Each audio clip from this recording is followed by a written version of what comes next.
All right, let's get right into it. If you've been to the gas station lately, you've probably noticed the prices are, well, they're creeping up again. And nope, it's not just you. Global oil prices are definitely on the move. And today, we're going to unpack exactly what's behind it. So, what's the deal? What's driving this latest spike? Let's dig in and break it all down. Okay, first things first, let's look at the actual numbers. We are seeing a definite climb here. Brent crude, that's the big international benchmark, it's now over $66 a barrel. And here in the US, West Texas Intermediate, or WTI as you'd probably know it, has jumped up almost a full percent. Now look, these might not seem like huge earth-shattering leaps, right? But trust me, in the oil market, even these small moves are a big deal. They signal that something is shifting. But really? Those numbers? They're just the result.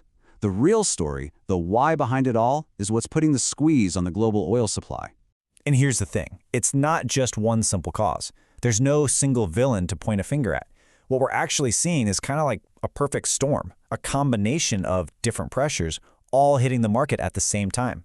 You can really boil it down to what I'm calling a tale of two pressures. We've got two totally separate things happening that are creating this real double whammy for the supply chain.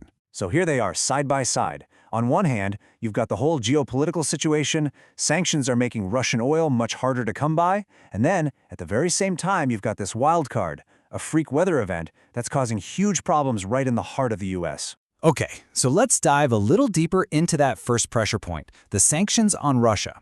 I mean, this is what they're designed to do, right?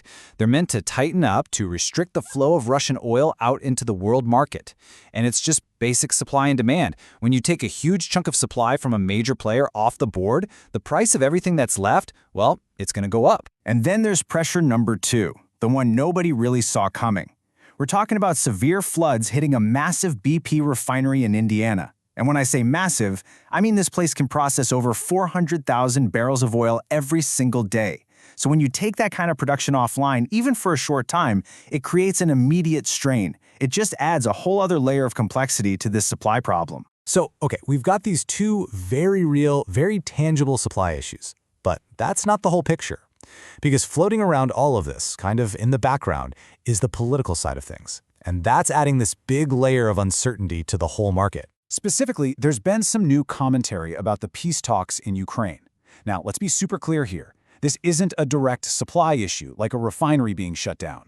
But in the world of oil trading, which is all about betting on the future, uncertainty is a huge deal.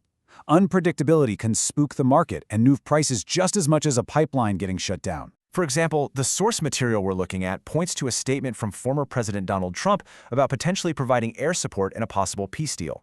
Now, regardless of the politics, a statement like that just introduces new variables into the mix. It makes the future harder to predict, and you know what that does? It makes markets nervous. It's that simple. Okay, so let's pull back for a second. We've got sanctions, we've got floods, we've got political statements. It's a lot swirling around. So the big question is, why should you care? What does all this actually mean? So let's recap the key takeaways, right? First, oil prices are up. Why? Because of this double whammy hitting supply. You've got the Russian sanctions on one side and the US refinery floods on the other. And then, layered on top of all that, you have political statements creating market uncertainty. It's all of these things working together.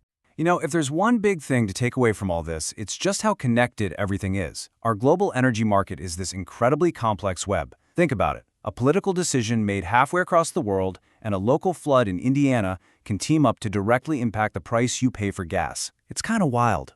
And that really leaves us with a huge, lingering question, doesn't it? As all these massive forces, geopolitics, economics, even the weather, keep crashing into each other, what does that mean for the future of energy stability? Something to think about. Thanks for tuning in.